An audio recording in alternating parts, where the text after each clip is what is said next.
Hello all. This is a briefing of the project Design and Verification of Vriddhi, a RISC-V core. The team members are Praseeda, Sanjana, Parvathy and myself Anna Sebastine. We were guided by Professor Anuj Vishwasam of the Electronics and Communication Department and Sri Jyoti Sindhirabai of Trust Research Park.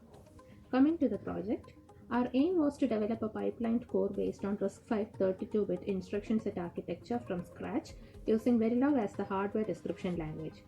From a total of 47, we have implemented 37 instructions comprising base instructions and immediate encoding variants. As the first step, we developed a single cycle architecture that consists of 5 units: instruction fetch unit, instruction decoder unit, execution unit, load and store unit, and register set. This was followed by the development of a two-stage pipeline by placing a latch between the instruction fetch unit and the instruction decoder unit. This was further converted into a 4-stage pipeline by placing 2 more latches, one between the decode and execution unit and another between execution and load and store unit. This design was further improved by adding a branch prediction unit to the 4-stage pipeline that further enhanced the performance of the core. Shown here is the data path of 4-stage pipeline. From the data path, we can observe the position of the 3 latches between each stage in the pipeline. The function of latches is to store the resultant value from the execution of the previous instruction while the next instruction is being fetched from the instruction memory. Along with fetch, decode, execution and load and store units, we can also see a data hazard unit that is used to solve the data hazards that might arise in the core as a result of pipelining. The select lines of multiplexers shown in the data path carries the various control signals. Shown here are the various control signals that determine the processing of instructions in the core. The figure here shows the interfacing of the core with 2 external memories, ROM and RAM, that are instruction memory and data memory respectively.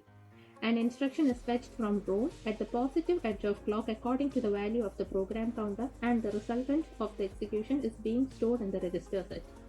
The core, RAM and ROM together constitute the FPGA.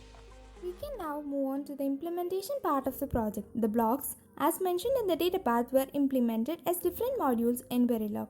Icarus Verilog was used for the compilation and simulation of the system.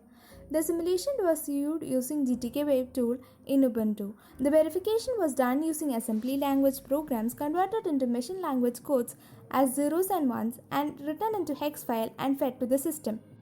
One such assembly language code and the corresponding machine language code is shown here. This is the terminal window of Ubuntu. We are entering the commands required for compiling the Verilog files using Icarus Verilog and viewing the simulation using GTK Wave. This is the simulation window of the GTK Wave and the corresponding assembly language program is also shown here. Here at this point we can see that the first instruction is at the execute stage while the second instruction is at the decode stage, and for the second instruction we have obtained the source operands, whereas we have obtained the ALU result for the first instruction and it is to be written to the second register and is passed on to the memory access and write back stage. In this particular code, we are periodically incrementing the value at register 1 by using a PLTU instruction. The count value at x1 is given to GPIO for easy visualization. We can see that the count goes up to 3.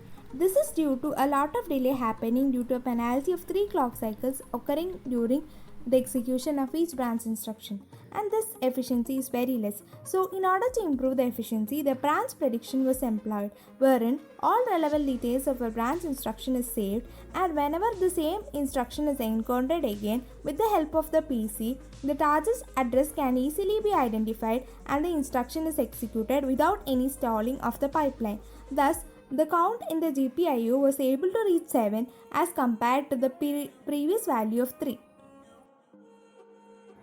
In order to understand more about the performance of our system, we performed timing analysis in the Quartus Prime Lite software by mapping our design onto the DE0 Nano Altera Cyclone 4 FPGA board, and from the same, we obtained that the maximum frequency achievable for single cycle implementation was about 33 MHz, while that for the 4-stage with branch prediction implementation was about 67 MHz, and hence we can see that the performance increases with pipelining, which is visible with the increase in maximum frequency achievable with pipelining.